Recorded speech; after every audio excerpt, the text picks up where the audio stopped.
할렐루야. 오늘도 함께 말씀 나누도록 하겠습니다. 오늘 창세기 29장 1절로 12절까지 말씀입니다. 제가 먼저 말씀 읽고 우리 함께 말씀 나누도록 하겠습니다. 야곱이 길을 떠나 동방 사람의 땅에 이르러 본즉 들에 우물이 있고 그 곁에 양 세 떼가 누워 있으니 이는 목자들이 그 우물에서 양 떼에게 물을 먹임이라. 큰 돌로 우물 아귀를 덮었다가 모든 떼가 모이면 그들이 우물 아귀에서 돌을 옮기고 그 양떼에게 물을 먹이고는 우물 아귀 그 자리에 다시 그 돌을 덮더라. 야곱이 그들에게 이르되 내 형제여 어디서 왔느냐? 그들이 이르되 하란에서 왔노라. 야곱이 그들에게 이르되 너희가 나홀의 손자 라반을 아느냐? 그들이 이르되 아노라. 야곱이 그들에게 이르되 그가 평안하냐? 이르되 평안하니라. 그의 딸 라헬이 지금 양을 몰고 오느니라. 야곱이 이르되 해가 아직 높은즉 가축 모일 때가 아니니 양에게 물을 먹이고 가서 풀을 뜯게 하라. 그들이 이르되 우리가 그리하지 못하겠노라. 때가 다 모이고 목자들이 우물 아귀에서 돌을 옮겨야 우리가 양에게 물을 먹이느니라. 야곱이 그들과 말하는 동안에 라헬이 그의 아버지 양과 함께 오니 그가 그의 양들을 치고 있었기 때문이더라. 야곱이 그의 외삼촌 라반의 딸 라헬과 그의 외삼촌의 양을 보고 나아가 우물 아귀에서 돌을 옮기고 외삼촌 라반의 양떼에게 물을 먹이고 그가 라헬에게 입맞추고 소리내어 울며 그에게 자기가 그의 아버지의 생질이요 리브가의 아들됨을 말하였더니 라헬이 달려가서 그 아버지에게 알림해. 아멘. 오늘 이 창세기 29장 드디어 야곱이 어디 도착을 했습니까? 이 하란 땅에 삼촌 라반의 집에 도착을 했습니다. 그리고 이렇게 양떼를 몰고 있었던 라헬을 만나는 장면이 오늘 말씀에 등장을 하죠. 이에 앞서서 우리가 28장 말씀에 이 야곱을 향한 하나님의 약속이 있었죠. 아브라함의 하나님, 이삭의 하나님이었던 그 하나님께서 아브라함에게 하셨던 그 약속, 언약을 이 야곱에게 계승하시고 또 그렇게 말씀하셨습니다. 어떤 약속이었나요? 28장 15절 말씀에 보면 내가 너와 함께 있어 네가 어디로 가든지 너를 지키며 너를 이끌어 이 땅으로 돌아오게 할지니라. 내가 내게 허락한 것을 다 이루기까지 너를 떠나지 아니하리라 하신지라. 아멘. 이제 나그네로서 엄청나게 어렵고 고된 삶을 살아야 되는 야곱이지만 하나님께서는 이 아브라함에게 하셨던 땅과 자손과 복에 대한 약속을 하신과 동시에 내가 너와 함께 할 거다. 이 모든 걸 다 이루기까지 내가 너를 떠나지 아니할 것이다라는 함께 하시겠다라는 그런 분명한 약속을 해주셨습니다. 여러분, 세상 이거보다 더 큰 약속이 어디 있을까요? 아무리 힘든 일이라도 여러분 한번 생각을 해보시기 바랍니다. 예를 들면 진짜 어려운 수학 문제를 풀어야 되는데 유명한 수학 선생님 누가 있을까요?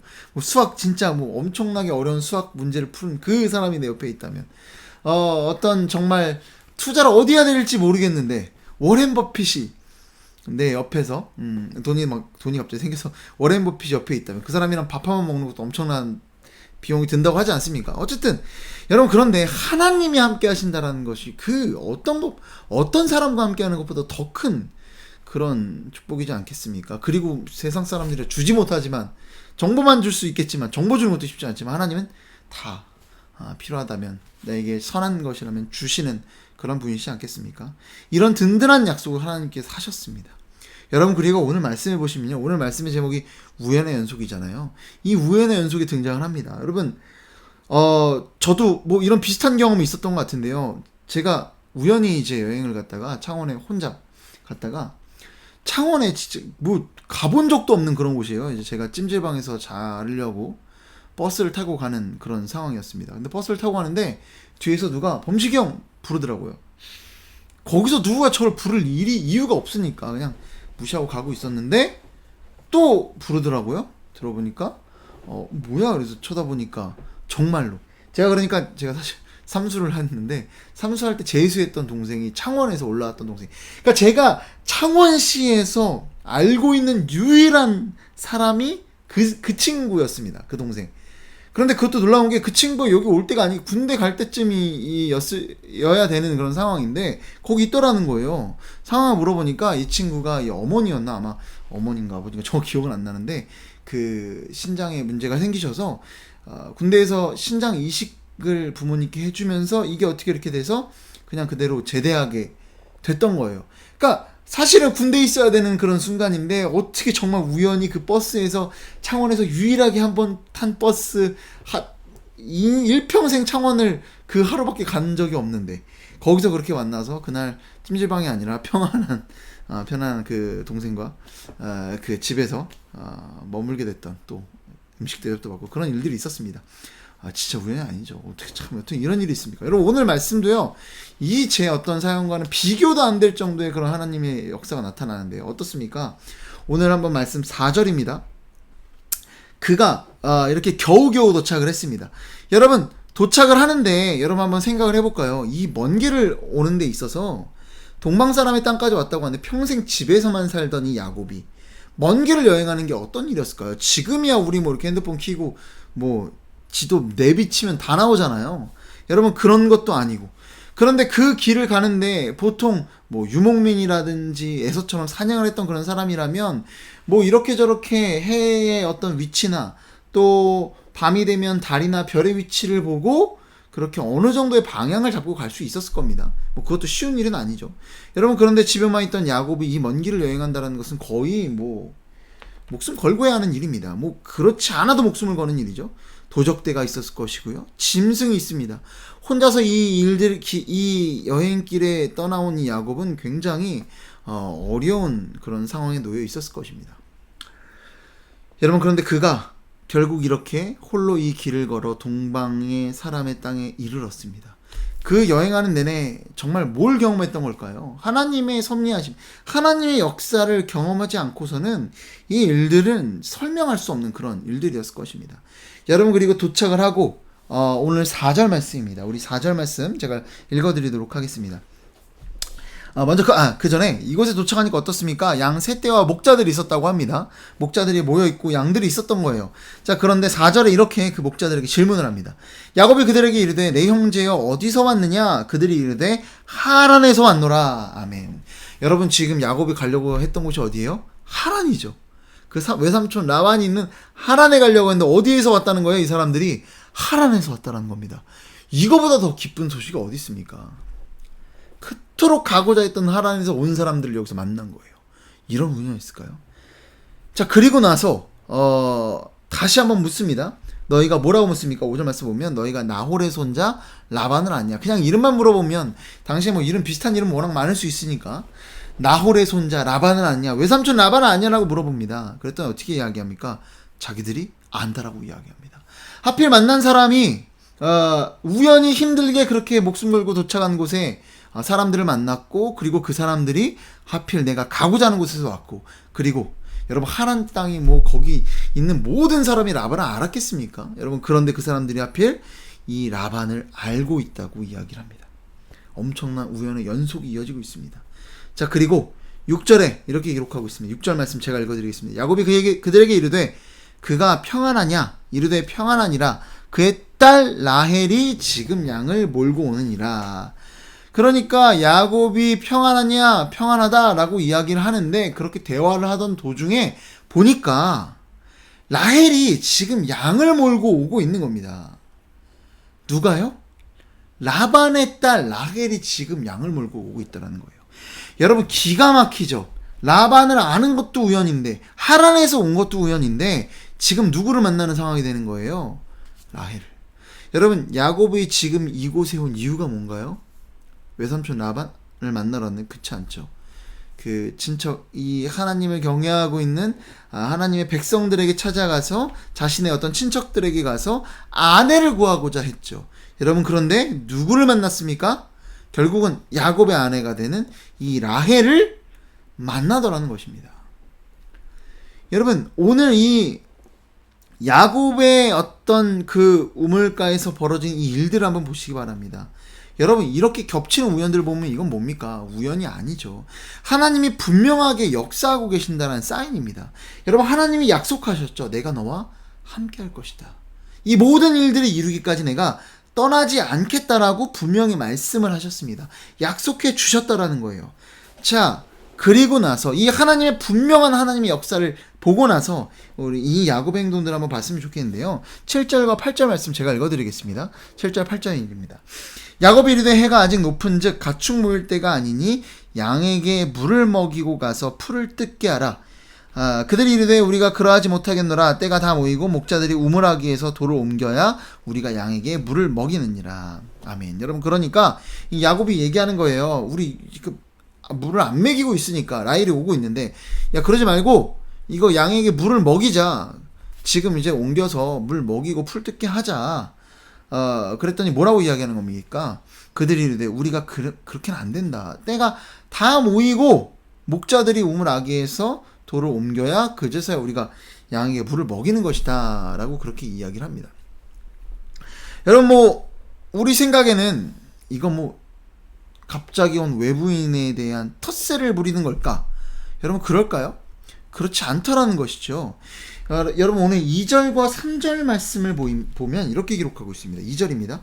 본즉 들에 우물이 있고 그 곁에 양 세 떼가 누워있으니 이는 목자들이 그 우물에서 양 떼에게 물을 먹임이라. 큰 돌로 우물아기를 덮었다가 3절입니다. 모든 떼가 모이면 그들이 우물아기에서 돌을 옮기고 그 양 떼에게 물을 먹이고는 우물아기 그 자리에 다시 그 돌을 덮더라. 여러분, 2, 3절 말씀은요 3인칭 관찰자 시점이에요. 어떤 야곱의 주장도 아니고 오늘 이 우물 곁에 있었던 목자들의 주장도 아니고 성경을 기록하고 있는 모세겠죠. 이 모세가 전적 작가 시점을 기록하고 있는 겁니다. 사실을 기록하는 거예요. 여러분, 그러니까 이 당시에 이곳의 우물의 시스템은 어떤 이유인지 모르겠지만 현지인들만의 어떤 그런 이유가 분명하게 있었겠죠. 어쨌든 그 이유에 따라서 떼들이 다 모이면 그때 이 돌을 옮기고 그때서야 사람들이 다 모이면 그때서야 우물을 먹고 그리고 다시 덮고 가는 것이 이곳의 어떤 현지의 룰이었습니다. 시스템이었다라는 거예요. 여러분, 그런데 결국 이 야곱이 어떻게 합니까? 라헬을 보고 나서 어떻게 합니까? 우물 10절 말씀입니다. 야곱이 그의 외삼촌 라반의 딸 라헬과 그의 외삼촌의 양을 보고 나아가 우물 아귀에서 돌을 옮기고, 여러분 어떻게 옮기는 거예요? 원래는 떼들이 다 모이면 그때서야 이 돌을 옮기고 먹는 건데 지가 나서가지고는 우물에 돌을 옮기고 이 삼촌 라반의 양떼에게 물을 먹이고 있더라는 겁니다. 여러분, 왜 이렇게 했을까요? 이곳에 현지의 시스템이 있고 룰이 있는데 야곱이 어떻게 하더라는 거예요? 지가 먼저 이것들을 옮기더라는 겁니다. 여러분, 왜 그랬을까요? 여러 가지 의도가 있을 수 있겠죠. 라헬에게 잘 보이고자 하는 그런 마음도 있었을지 모르겠습니다. 여러분, 그러나 가장 중요한 것은 뭐예요? 야곱이 이렇게 돌을 옮김으로 어떤 변화가 생깁니까? 뭐예요? 우물물을 먹는 시기가 앞당겨집니다. 여러분, 그래 실제로 우물물을 먹자마자 이 라헬이 달려가서 뭐예요? 급하게 달려가서 그 아버지에게 이 모든 소식을 알리고 라반과 삼촌 라반과 만나는 일들이 벌어지더라는 겁니다.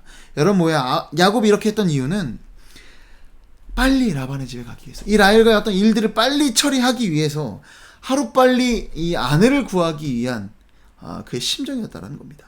여러분, 우리도 그렇죠. 정말 오랜 시간의 기다림이 있을지라도 정말 그 급작스러운 순간이 되면 조급해집니다. 이 얘기를 해도 될지 모르겠지만 떠오르는 게 이 얘기일 뿐이어서, 여러분, 우리가 정말 배가 아플 때 정말 이 큰일을 봐야 되는 그 순간에 여러분 어떤가요? 견디고 와서 화장실 앞에 다다르면 어때요? 그 순간 모든 긴장이 풀리며, 여러분, 그런데 하필 그 안에 누가 있다. 그럼 어떤가요? 1분 1초가 정말 시간이 가지 않는, 정말 기다리지 않는, 우리 마음이 극도로 조급해지는 그런 순간들을 우리는 경험합니다. 여러분, 그렇죠. 몇 년을 기다릴 때는 기다려지는데 며칠 안 남는 그런 순간이 되면 우리 마음은 조급해지기 마련입니다. 여러분, 결국 이 야곱의 조급함은요 어떻습니까? 나중에 이 라헬을 달라하고 그 어떤 대가로 7년을 일을 하겠다라고 합니다.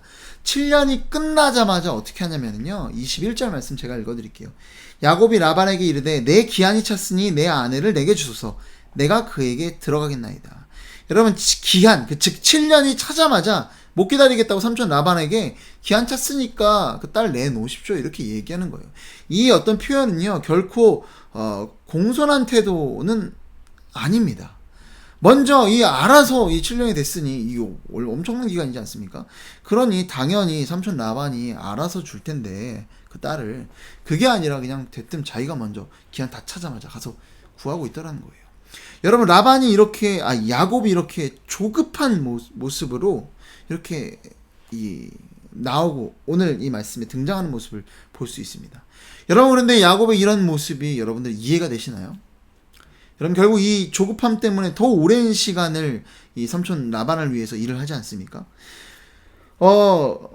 저는 이 말씀을 묵상하면서 조금 신기했습니다. 뭐가 신기했냐면요, 아니, 앞서서 하나님께서 얼마나 이 야곱의 인생을 이끄시면서 하나하나 말도 안 되는 우연들로 그가 하는 일들이 다 처리되게끔 해주십니까? 그런데 그걸 기다리지 못하고 자신의 방법으로 조급하게 이 일들을 처리하려고 하는 이 야곱의 모습을 보면 조금은 이해가 되지 않습니다. 여러분들 하나님께서 함께 하신다는 사실을 믿으시나요? 여러분들의 삶 가운데 분명 하나님께서 이루어주신 수많은 일들이, 그런 경험들이 있으리라고 생각을 합니다. 정말 하나님 살아계시는구나. 하나님 정말 나와 함께 하시는구나. 하나님 나를 도우시는구나. 하나님 정말 합력하여 선을 이루시는 하나님이시구나 라는 것을 경험했으리라고 생각을 합니다. 여러분, 근데 정작 중요한 순간이 되면 어떠나요? 우리는 그 일들이 믿지 못하고 우리의 조급함으로 우리의 방법들로 나아가더라는 것이죠. 여러분, 왜 그렇게 될까요? 여러분, 저는 그렇습니다. 우리가 그리스도인으로서 오늘 하루의 삶을, 은혜를, 하나님의 역사를 잃어버리고 살아간다면, 은혜를 모르고 살아간다면 우린 오늘 하루를 세상 사람들과 다를 바 없이 살아가게 되는 것입니다. 그렇죠. 하나님의 놀라운 그 역사를 잊어버리면, 그 은혜를 잊어버리면 우리는 세상 사람들과 똑같다라는 것입니다. 여러분, 오늘 하루의 삶, 하나님의 때를 기다리고 조급하지 않게 살아가는 그 비결이라면 그것은 다른 것이 아니라 하나님께서 나를 통해 역사하셨던 그 일들을, 그 은혜의 역사들을, 그 놀라운 은혜의 순간들을 기억하며 주님이 나를 구원하셨다라는 그 놀라운 그 은혜의 사실을 기억하며 감사로, 그 은혜로 오늘 하루를 살아갈 때 우리는 세상과는 다른 하나님의 시각으로 오늘 이 야곱처럼 조급하게 살아가는 것이 아니라 하나님이 일하시는 그때를 기다리며 하나님께 감사하며 살아가는 그런 저와 여러분 될 줄로 믿습니다. 그렇게 하나님의 시각으로 조급한 마음으로가 아니라 하나님의 도우심을 기억하며 믿음으로 나아가는 그런 저와 여러분 되기를 소망합니다. 기도하겠습니다. 사랑과 은혜가 풍성하신 아버지 하나님, 하나님이 놀라운 역사로 나와 함께 하셨던, 우리와 함께 하셨던 순간들을 분명히, 그 순간들이 분명히 있음에도 불구하고 주님, 나의 삶을 돌아보면 진짜 이게 하나님의 역사를 아는 사람인가 하는 그런 의문이 드는 삶을 살아가는 것이 저인 것 같습니다. 주님, 이런 못난 저를 용서하여 주옵시고 오늘 하루 그리스도인으로서 은혜를 아는 사람답게, 감사를 아는 사람답게 오늘 하루 그렇게 담대하게 믿음을 가지고 하나님께 감사하며 넓은 마음으로 하나님의 때를 기다리며 살아갈 수 있는 우리 모두가 될 수 있도록 주님 도와주시옵소서. 이 모든 말씀 사랑이 많으신 예수 그리스도의 이름으로 기도드립니다. 아멘.